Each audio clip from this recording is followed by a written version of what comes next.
Mr. President, France has continued to stand in solidarity with the Venezuelan people as they face the crisis that has been plaguing them for far too many years. Specifically, and in particular, since the summer of 2024, on the 20th of July, 2024, the Venezuelan people exercised their right to vote peacefully in order to shape the future of their country.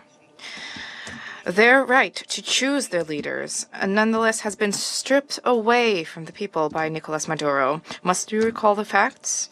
The electoral process was marred by numerous irregularities, and the final counting of votes was marred by a flagrant lack of transparency.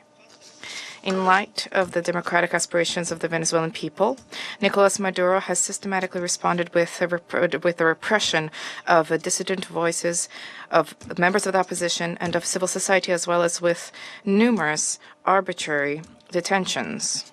France has always expressed itself with clarity about the fact that these practices are unacceptable and that respect for human rights must be upheld.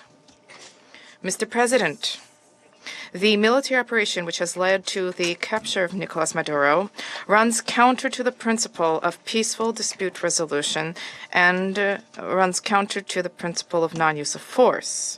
The proliferation of violations of the Charter of the United Nations and of violations of international law by states vested with responsibility as permanent members of the Security Council chips away at the very foundation of the international order.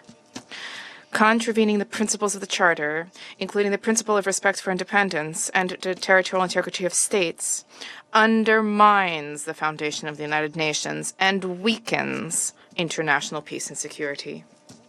France remains faithful and committed to respect for the Charter of the United Nations and of the principle of peaceful dispute resolution.